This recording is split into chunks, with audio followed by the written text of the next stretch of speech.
Guys, this is my last discussion before a midterm exam about standard-based assessment and instructional objectives. I hope you already read also yung modules na binigay ko sa inyo para mas mapadali niyong intindihin yung i-discuss ko today. Here are the objectives that we are going to have for this week. Describe the standards-based assessment. Explain the advantages and use of standards-based assessment. Identify the differences of criteria and standard. May pagkakaiba ba yung dalawang yan? So let's find out. When we say standard-based assessment, I'll just move it. Hindi nakita. Pag sinabi natin standard-based assessment, guys, it's a standard-based test, one based on the outcome-based education or performance-based education philosophy. Assessment is a key part of the standards reform movement. The first part is to set new higher standards to be expected of every student. Then the curriculum must be aligned to the new standards. Finally, the student must be assessed if they meet the standards of what every student must know and be able to do. In short, guys, yung diniscuss ko with the last video, 'di ba? About creating educational objectives. Yung creating educational objectives na yon ay part siya ng in creating standard-based assessment. Nagiging standard lang ang isang bagay pag meron kang sinusunod or minomodel or you have this type of criteria for this expectation that you wanted to happen. Dito kasi pag standard-based assessment, pag limbawa sa isang school, it is using a standard-based assessment kung may sinusunod sila na philosophy or meron silang higher standards na expected na meron yung mga estudyanteng yun na pwede nilang malaman. And it should be aligned dun sa tinuturo ng school. Halimbawa, ang standard ng isang school is to become globally competitive.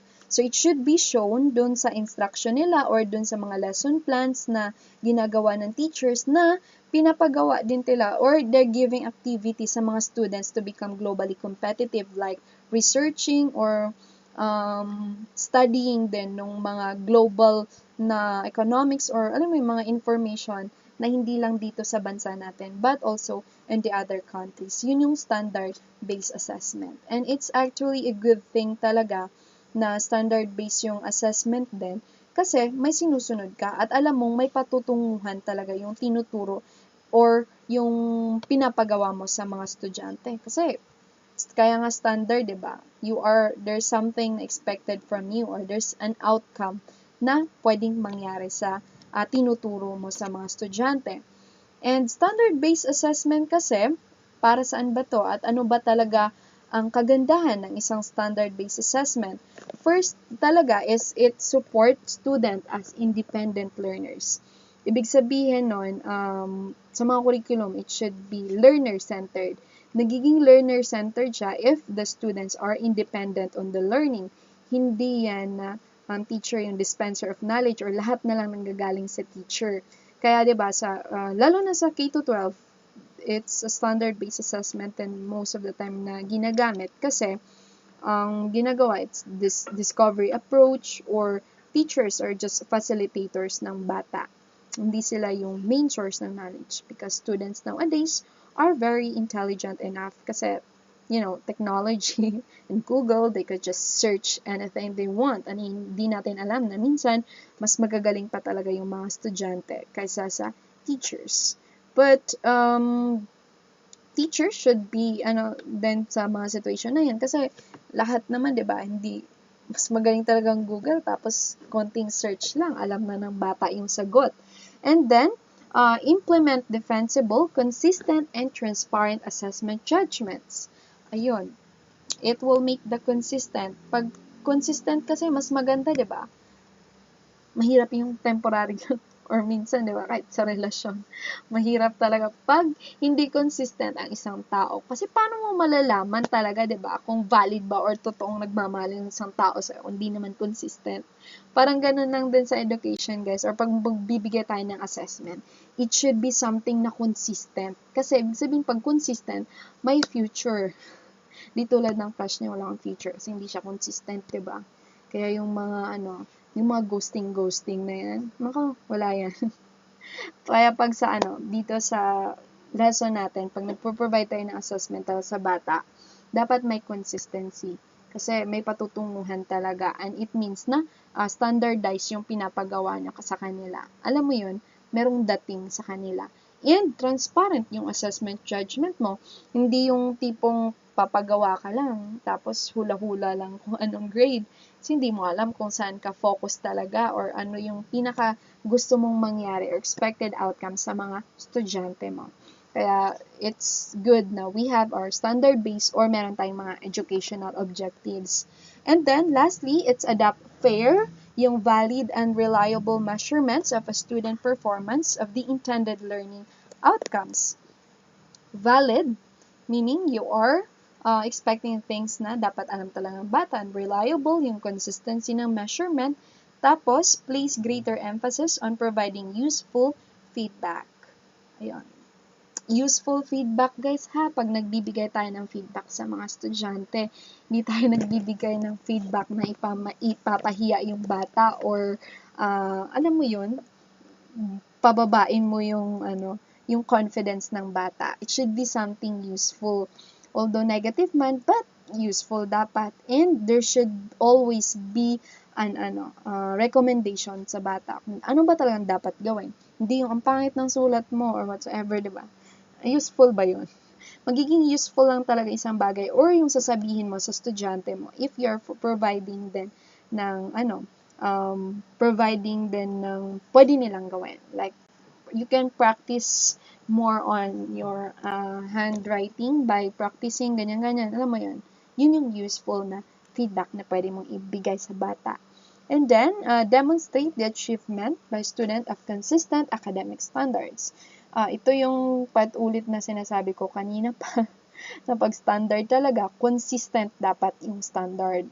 Kaya, mas madali lang at mas maganda yung may quality talaga yung education kasi there's a standard that was used. Tapos, nagiging fair yung checking or assessment na binibigay mo sa mga estudyante. And in standard-based assessment din, guys, it's actually marked as awarded to students to reflect the level of performance they have achieved. This means that you can, na yung pwede natin gawin. Pag meron tayong standard-based assessment or may mga educational objectives tayong binibigay sa kanila, it provide a much richer information about what you expect your students to achieve by describing what they need to know and can do. This is really something, guys, na sana alam nyo, ma-integrate nyo din yung alam nyo or natutunan nyo dun sa the teacher and the school curriculum. Sa school curriculum talaga, you are using din, may standard din talaga na dapat nating sinusunod. So, kahit hanggang sa assessment, from the lessons that you're creating hanggang dun sa activities, dapat may sinusunod ka talaga. Kaya, I hope that you're applying it once you become a teacher someday.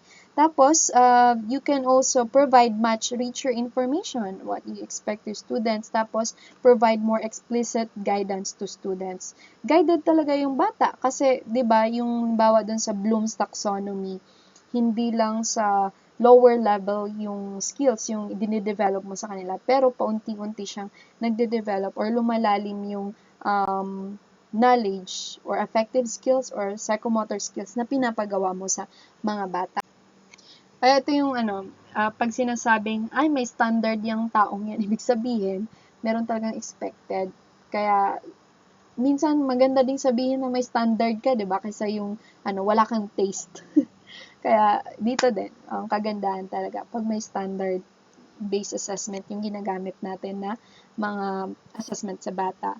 And then, use criteria and standards to give more efficient feedback to students about their performance. Kaya, maganda talaga na may criteria na nakikita yung bata. Criteria for judging, diba? For Miss Universe, ganyan-ganyan. Hindi lang sa beauty, hindi lang sa brain, diba? Daming ibig sabihin, standardized siya. So, magiging mas fair yung judgment or yung pag-rate ng mga students' performance mo. And differentiate then between those students who are performing well and those who aren't. Kaya, hindi naman pwedeng lahat perfect score kasi nagpasa ng project. Hindi dapat ganon. It should be, dapat malaman mo, ma-identify mo kung sino yung gumawa ng kulang or perfect yung ginawa ng isang bata. And then, use the criteria and standard to design more effective assessment strategies.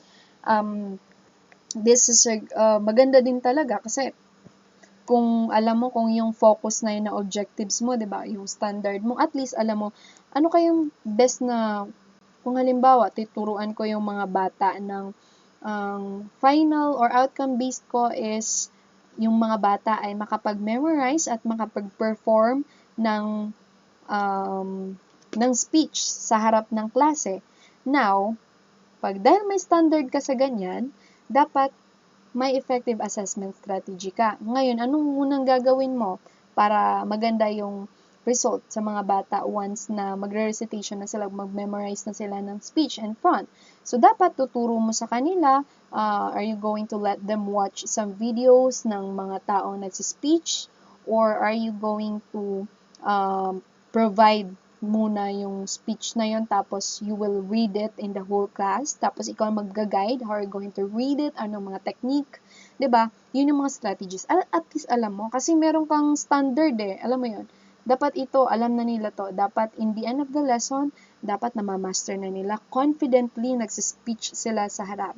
Pero pag dito kasi sa ayun, before mo ma-meet yung objectives na yun na mangyari sa klase, dapat gagawa ka ng paraan, di ba? There are lots of ways na pwede nating gawin para sa bata.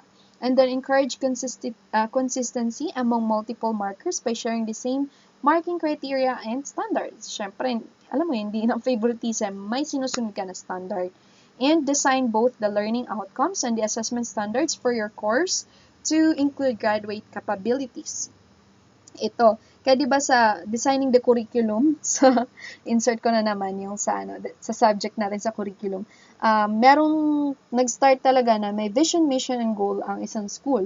Tapos dapat 'yun ay nagre-reflect doon sa syllabus o lesson plan ng isang teacher pag nasa classroom na yung bata. Kaya yung standard na talaga 'yon, for sure talaga makapag-create ka ng mga graduates na gustong mangyari doon sa school. Kaya hindi lang siya basta-basta na tayong mag-isip, uy, magandang topic to or whatever. Dapat talaga sumusunod tayo sa institution na part tayo, lalo na teacher tayo. And we should follow the rules na or yung mga plans na binibigay or ginagawa ng isang institution, lalo na mga administrators natin. And lastly, guys, it will make it easier to give timely and usable feedback. Kasi, alam mo yung standard mo, nagbigay ka or you provided the expectation that you wanted for the students, 'di ba? Kaysa yung nung di maintindihan ng bata, ay kasama pala yun, bawa sa Miss Universe, 'di ba? Kung walang criteria doon, paano malalaman kung sino ba talagang mananalo, 'di ba? Kaya it's good thing that we have our standards even as teachers. Tapos, in addition, yung standard-based assessment provides guidance to students about what important in their learning and assessment and encourage them to understand the goals and standard in order to study towards them and foster grading consistency over time. According to Sadler of 2015, ito yung pinapoint out niya talaga kung bakit mahalaga yung standard-based assessment na to. Students deserve to be graded on the basis of the quality of their work alone. Hindi dahil sa favorite mo siya or dahil anak siya ng presidente or sino man yan. Because uncontaminated by reference to how other students in the course perform in the same or equivalent task and without regard to each student's previous levels of performance. These two conditions set criteria based grading apart all forms of norm reference and self-references, but they not specify how it should be done. 'Di ba, meron ka ng standard na dapat ito yung gawin nyo para malaki yung grade nyo. 'Di ba, binibigyan na sila ng criteria mga estudyante and no need for them magtaka. Labat kaya mataas yung grade nung kaklase ko tapos sa akin bagsak. Saan ako nagkamali? Saan ako nagkulang? 'Di ba? Let's remove that doubt to the students. So we need to provide talaga yung criteria in judging or yung sa mga pa-contest, diba? Or even inside the classroom na mga activities. At the point of beginning a course of study, students deserves to know the criteria by which judgments will be made about the quality of their work. And this has a primarily prospective purpose, which is to enable learners then to use the information to shape their work intelligently and appropriately while it is being developed. I had this experience. Honestly, yung masteral ako. It's my first time to receive sobrang baba na grade, tas masteral pa. But I learned a lot from it, from that experience na it was so hard for me. Bakit kaya ang baba nung grade ko dun sa essay ni ma'am? Ano ba yung gusto niya or hinahanap niya? Kasi it's my first time na naging teacher ko yung professor na yon. Tapos, I was thinking, ba't kasi yung kaklase ko, konti lang yung sagot niya, tas wala naman masyado explanation, tas biglang ganyan yung grade na nakuha ko sa kanya.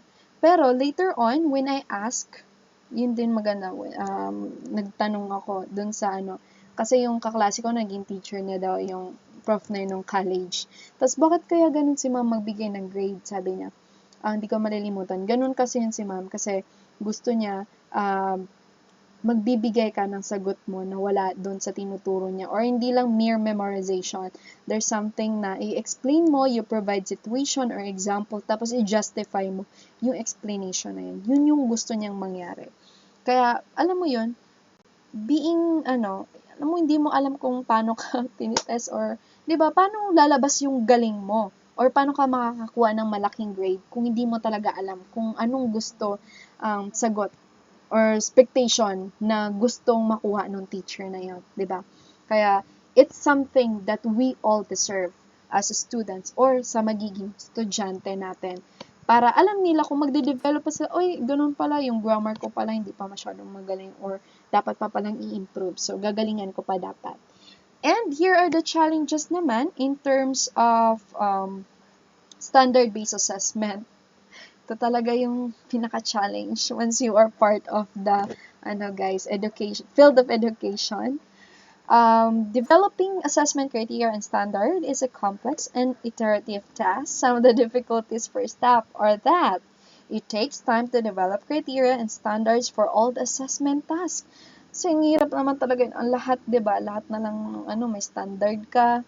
Minsan, ang hirap nang mag-isip or there are lots of expectations that you needed from your students dun sa standard na papagawa mo. Tapos, traditional ways of assessing with their roots in their standard normal curve, ideology can be resistant to change. So, pwede siyang magbago. And the form that criteria and standards takes varies depending on the type of performance being assessed. Kasi magdidepende yun paiba-iba naman talaga. Depende sa performance kung is it more on speech, more on essay writing ba, or more on alam mo yun, sobrang sa role play, dami mo consider na diba, assessment or standards na i-consider. So it's not just for you as a teacher, isa-isahin mo pa talaga to check it. And it is difficult also to predict and articulate standards of achievement before trailing tasks and assessment processes. If these trials are not carried out, poor differentiation of achievement levels can result. Yan. Minsan talaga sa sobrang dami mong standard, sobrang taas ng standard mo, tas hindi na-meet ng bata, 'di ba? Kasi poor achievement lang. How are you going to make the learning of your student more enjoyable nga naman, 'di ba? So, yun yung mga challenges na pwedeng mangyari if you are having the standardized na performance. Pero, ayun, merong advantages, meron ding disadvantages talaga. Lahat naman sila ng bagay, 'di ba? And then lastly, guys, there is a danger of being too prescriptive, not valuing creativity enough. That's a sad fact kung may mas standard ka, tapos sobrang dami mong gustong or expected. Paano na yung creativity ng bata, 'di ba? Wala na silang freedom to create something on their own, on their mind. Kasi may fina-follow sila Alam mo yun, sumusunod ka sa gusto ng iba, sa gusto ng teacher mo. You don't have the freedom to use your creativity or imaginations, diba? Dahil lang dyan sa standard or criteria na binibigay ng teacher na yan. Pero minsan talaga, may mga moments din na mas maganda yung wala kang criteria. You're just letting the students to be who they are, or kung ano man yung gusto nilang gawin sa buhay or gustong gawin na activities na akma dun sa gusto nilang mangyari sa buhay nila. That will make learning more enjoyable. Kasi minsan, sobrang standards natin, sa taas ng standard natin, students will not be able to enjoy learning. Tapos, we could not develop students na, hindi natin na-develop yung full potential nila dahil sa mga gusto natin mangyari or yung mga expected nating nangyari sa kanila. And then the confusion between criteria and standards. May talaga tong dalawang to, parang kambal to na pwedeng mag-interchange. When we say criteria kasi and standards, they are often used interchangeably. That's according to Sadler in the year 2005. But they refer to quite different things. Magkaiba talaga yung criteria at saka standard. Pag criteria kasi, it's descriptive, whereas standards, judgmental siya. A high criterion does not make the same sense as a high standard does. This inevitably leads to confusion and inconsistency. Criteria can also be specific to an assessment, either implicitly, such as answering an assignment brief, or explicitly in published criteria, or be generic for a discipline or level of study, such as master's level criteria. Tapos criteria may or may not contain explicit links to standards such as a grading level or marks. Kasi may naman siya pag standard kasi may diba, level of marks. Pero sa criteria, it's not descriptive lang siya, hindi na siya judgmental, na i-judge mo pa yung bata kung anong level lang siya, diba? Pero yung criteria, it's more descriptive.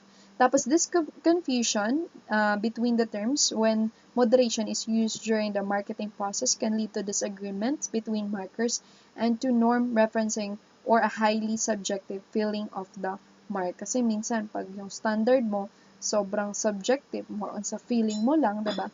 Pero ang criteria, at least, descriptive siya. Okay? Hindi ka lang nagja-judge. And then, to make standards meaningful in students' learning experiences in the marking of their work and improvement of grading reliability, consider introducing some of the following processes. Ito yung mga dapat natin, or pwede natin gawin. Plan up front to ensure better shared understanding among staff involved in the course. Yun talaga. So, kahit sa curriculum, planning of lesson plan, kaya may lesson plan muna. Bago magturo kasi planning should be up front. Tapos, discuss and explain the standard with staff and students. Dapat i-explain din natin ng maayos sa kanila. Provide exemplars of the standards. Provide opportunities to practice making assessment judgments. Bibigyan natin ng pagkakataon ng mga bata to practice more. Kasi, pag, pa-contest yan, di ba? Tapos, ngayon mo lang binibigay, tapos bukas na yung contest. Paano ma-reach yung standard ng bata, di ba? If we are not letting them to practice. Tapos, moderate teacher's assessment. Huwag tayong mag-assess na may standard sa bata. Kasi nga, di ba, one thing talaga na pinaka-disadvantage dun is nawawala yung creativity ng bata. And then, include self and peer assessment tasks. Kung mapapansin nyo, may ibang teachers na you let yourself na mag-judge dun sa ginawa mo, you score yourself, and even yung mga kaibigan mo. And also provide feedback to students. Nagbibigay tayo ng feedback once we provide yung standard-based assessment sa mga bata. And then, negotiate the development of criteria and standard with stakeholders. So, you can ask the students or yung kasama mo na teacher na magtuturo sa subject na anong criteria dapat natin i-consider para sa mga batang to or sa activity na to, diba? And then engage in structured reflection and goal setting.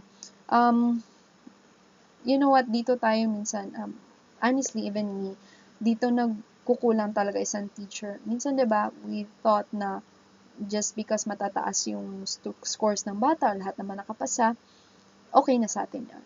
Pero ito yung talaga, mahalaga na sa last part na dapat natin gawin.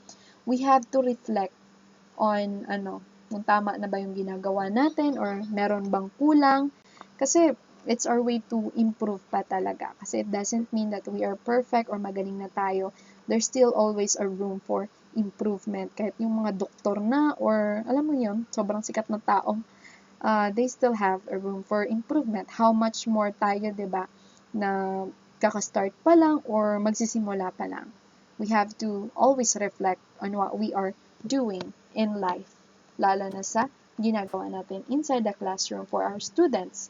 Now, lastly guys, ano yung pagkakaiba ng norm reference assessment, ng criterion reference assessment, tapos yung standard-based assessment. Syempre, may pagkakaiba tong tatlong to na dapat nating alam. Ha? I will also include this in the exam. Pag norm reference, guys, it shows how students are achieving compared with a statistical sample of others of an equivalent group at given point in time. Halimbawa, may mga norm reference na, ang pinakamagaling na group will get the perfect score. Kahit mababa lang sila, yung points nila, pero sila yung highest among the groups, sila yung makakuha ng highest grades. That's norm reference. Meron siyang reference na ginagamit, could be some a student or kung sino man yan. Yun yung norm reference na assessment. Pag sinabi natin ng criterion reference assessment, it shows that students can or can't do in relations to a specific list of tasks or skills. So, meron kang specific na list or listahan, criteria, na gusto mong mangyari sa mga estudyante mo. Mangyari sa activity nila or sa gagawin nilang work. And teachers' judgments are about whether the student has achieved each individual skill or task. Tapos, when writing, for example, a student may be able to succeed at each task or skill, but still not be able to write a compelling piece which meets the needs of an audience, diba? Minsan, sobrang pag-criterion talaga, maganda siya. Kasi, merong specific na dapat sundin yung bata. Kasi, kahit gano'n ka-perfect pa yung ginawa niya, if it's not compelling enough or bagsak siya dun sa isang criteria na yan, malaking effect din siya. Kaya maganda din yung criterion reference. Kasi not most of the time na magagaling yung bata dito sa field na to or dito sa skill na to. Kaya, fair yung judgment mo or pagsuscore mo sa mga estudyante, di ba? And lastly, pag sinabi namang standard-based assessment, it shows that a student can do in relation to broad na descriptions supported by exemplars of expected achievement. Ayun guys, related to broad description talaga siya, and the descriptions are broader than criteria kasi standard yun dapat complete yun. And then each standard has a number of components that students need to bring together to achieve the standard. Okay, yun yung pagkakaiba talaga ng criteria at standard. Pag criterion, it's a descriptive, may specific na word na ginagamit or gustong mangyari. Pag standard naman, it's broader than criteria kasi it has different components tapos mas marami siyang description nakasulat. Okay, so thank you so much guys for listening and watching this discussion.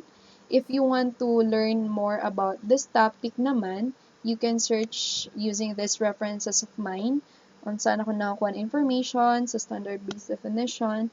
So, I have this copy or link na to sa module, no? So, you can also check it on your own and read it, okay? If you need more explanation. Thank you so much!